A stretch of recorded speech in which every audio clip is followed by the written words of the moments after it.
Hello random people on the internet, my name is Banana, and today the Divan's alloy was actually dropped and is now being sold on the auction house. I'll prove it to you right now, but the Divan's alloy is the very rare upgrade that is used to upgrade the X655 into the Divan's drill. So everyone's been looking for this thing, everyone's been wondering how you get it. It's been assumed that it is a nucleus drop, and this guy has sort of made that assumption more valid, because if you go and you look at his high auctions and look at his auction history, you can see that he has a lot of different nucleus loot drops being sold on his auction house right now. He has Jade Emerald, he has a lot of stuff that you would only see people getting if they were actually doing the nucleus. Mainly the Jade Emerald is the thing that I would say determines that he has been doing it, because he sold like 5 different Jade Emeralds or something in the past like 2 days. So my man's been grinding the nucleus a little bit, and he now has a Divan's alloy. He won't confirm that that is where it's from, but everyone's assuming that. So what we're doing today is we're gonna do 10 different nucleus runs, because I want to see what kind of loot you're getting. Is it a waste of time if you're not getting Divan's alloy, or could it be a little bit PogChamp? And that's what we're gonna be looking at today. I'm also gonna give some tips beforehand on how to grind the nucleus more effectively, because some things can be a bit annoying if you don't do them perfectly right. So let's get into the tips before we show the loot. Okay, so we're in the crystal hollows. I think that the nucleus is generally pretty easy. If you don't know anything about the nucleus, go watch my video about it. I made a full video guide about pretty much everything that you have to do to finish the nucleus, but I'm just going to talk about how to do it fast, because when I was doing these, I could get my runs down to about 5 or 6 minutes, and if it weren't for the Jade Crystal, I could probably do it in like 3, but the Jade one takes the longest. That one is the metal detector one. There's not really any tips I can give for that one, is the sad thing. I think that that one you sort of just have to hunker down and hope that you get lucky with your drops, and if you don't get lucky with your drops, you're going to be at the Jade one for a while. But the other ones you can sort of control the speed you do them at, so I'm going to talk about those right now. When it comes to the Amethyst Crystal, you can actually put on a black cat while you are in the area, and you can see that my max speed is now 200. This is going to be really nice, but you can also put on a Wither Cloak Sword while you're running the parkour, and then no arrows are going to hit you. So these two things combined make it so you can pretty much just sprint through the parkour the whole way through, and it makes it a lot easier, a lot more just simple on the time that you're spending here, because waiting for the arrow traps or just being a little bit slower can sometimes be annoying for some of the jumps. But if you're just able to sprint through at double the intended speed with a Wither Cloak around you that's blocking arrows, it's literally simple. You can see I'm just burning through it right now, just going so fast. And that's going to be your best way to get the Amethyst Crystal. It's not really hard without these changes, but it definitely does make it a lot more brain dead if you're just running it like this instead. So I definitely recommend both of those, the Black Cat and the Wither Cloak. One thing I actually do want to talk about right now in the grand scheme of everything is that the Wishing Compass is actually pretty good. When you're looking for something, especially the Amber Crystal, when you're looking for the Goblin King and you just can't find it, it's pretty much going to guide you there every time you pop it while you are inside of the Goblin Holdout. It's going to be so helpful, because finding the Goblin King can take a long time sometimes, and this thing will guide you there the majority of the time. I'm going to see if I can do it right now. Don't let me down, Wishing Compass. Don't make me lie in a video. Alright, basically pointing straight back here. It's either going to point me to the Queen or the King, I would bet. And I'm hoping it's the King, because the King is definitely the harder one to find, because he doesn't have like an actual area set to him like the Queen does. The Queen has like the Goblin Queen's Den that makes it so you can easily find her. But boom, you can see I found King Yolkar very easily when I was doing that. You can find the Queen's area much easier than the King, as I said, because of the thing that is on the side of your screen whenever you find the area. So basically, whenever you get King Yolkar, you want to be able to use his buff as many times as possible. So if you're staying in a lobby and doing different Nucleus runs, you're gonna be able to keep using his stench for about 20 minutes after you get it. So you can get probably 3 Nucleus runs in if you're being efficient and using the Amber Crystal as your last crystal on one run and your first crystal on the next run. So pretty much you will finish with Amber and then start with Amber right after you finish that one, just so you can guarantee that you're using that buff multiple times. So the Sapphire Crystal, or the Precursor City one, is a thing that you can prepare as much or as little as you want for.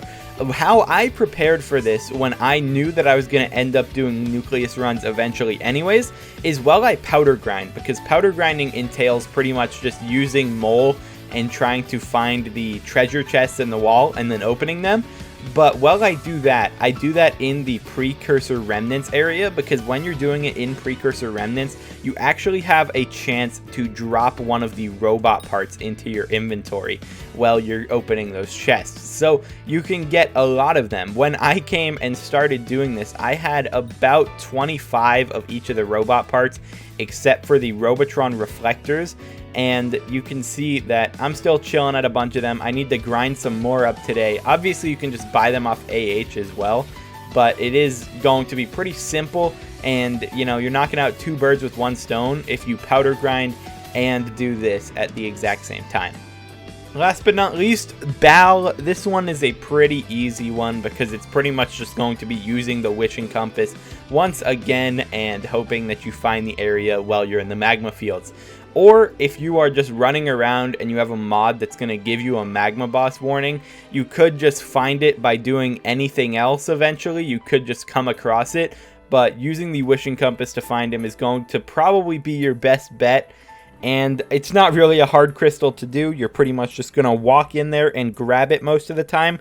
You're probably going to have to kill him on your first go through, but every other time, as long as he's not spawned in, the crystal is very obtainable for every single person that goes over there.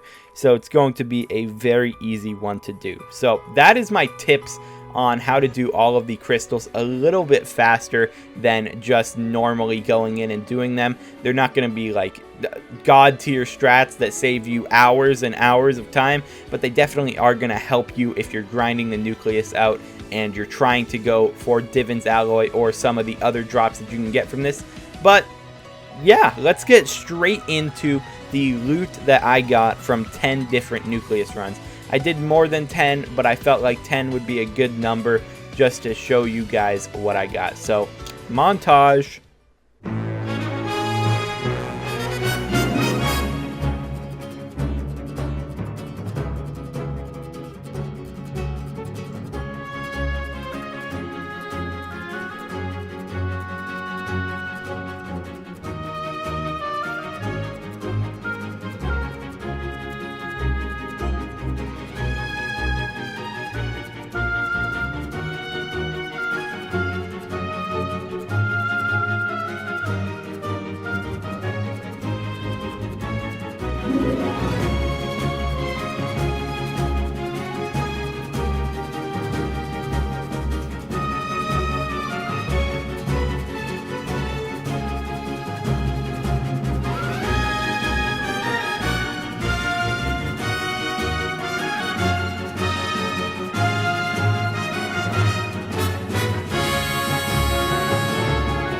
Alright, gamer boys, gamer girls, we're here with the thing that you've actually been waiting to see, and that is the loot from all of those runs. I didn't actually take like too long on a bunch of those runs whenever I would get set up in a lobby. Whenever you would get kicked and you had to go start anew and find all the stuff again, it gets a little annoying.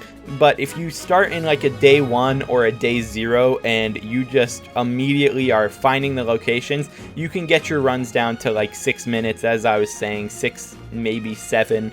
I didn't really time them that much. I just know that Jade would always take up a couple minutes of my time just because that one sucked. But let's look at the loot. I have it in this backpack here, and it honestly wasn't that bad. I think I got a bit lucky in doing it, but the loot basically entails these 4 prehistoric eggs, which is pretty okay. We got 2 helixes, which look like they're going to make a pet called the Ammonite pet. And that's sort of interesting, you know. I don't know how useful 1 helix is going to be for making the pet, or how expensive they're really going to be. But I know yesterday they were like 1.3 mil a pop, so that's not terrible. We got 2 wishing compasses, so that's going to be helpful for setting up your next couple runs, you know. We got 3 stacks of a bomb plus 16 there. We also got a Pick a Nimbus 2000, not really that useful. 5 treasurite, which I don't care about at all. That is one thing that it's like, I don't know why they even give that to me. And 1 recall potion, 10 oil barrels. Those are the more useless drops that I wanted to talk about here. But then we got 2 Divan fragments, and 2 definitely isn't that much from 10 different runs. I've seen 2 from 1 singular run, but I mean, we got them nonetheless. But the most important thing, the coolest thing that we got from this is Jade Emerald. We got 2 different Jade Emeralds, and I do believe that I did get pretty lucky in getting 2 of them. But if we go on the AH and look at the price of Jade Emerald, you're gonna be shocked and in awe, because it's 15 million coins, meaning that from these 10 Nucleus runs, just from the Jade Emerald alone, I pulled 30 million coins, and that's pretty pog. That's pretty nice, because if you don't know what Jade Emerald does, it gives you a goated reforge. It gives you 60 mining speed and 30 mining fortune if you have a mythic piece of armor. So it is very, very good for any kind of grinding, because that's a lot of fortune. 120 fortune overall just from reforges on pieces. Absolutely goated. But yeah, that's gonna be the loot that we got. It's definitely, there's no Divan's alloy in there. What the heck is going on? But the 2 Jade Emerald definitely made up for that and made this probably a little worth running. I don't know exactly how long it took me to do every single run, but I would bet it was about like 2 hours tops, I think, because I did a bunch more afterwards and I wasn't really keeping track of time. So I don't really know, but it doesn't seem like it took me that long, and the money making from it actually might not be terrible if you get a little lucky. So that's going to be it for my video on the loot from 10 different Crystal Nucleus runs. I hope that I helped you out with the tips that I gave you, and I hope that I maybe encourage you to start grinding for this, because hopefully Divan's alloy is from this Nucleus. I believe it is, just based off of the guy's auction selling. But I do want to get that eventually. I don't want to buy it for 2.1 billion coins, because that's a very stupid price. But I do want to get a Divan's alloy, and I do hope that more people start stumbling across it. But it might also be a Heart of the Mountain 7 requirement on it, so who knows? Some of you might not be able to even drop Divan's alloy. It's good to know it's in the game, though. That's all I gotta say. But that's going to be it for me today. I hope you enjoyed, and I will talk to you guys in the next video. Peace out.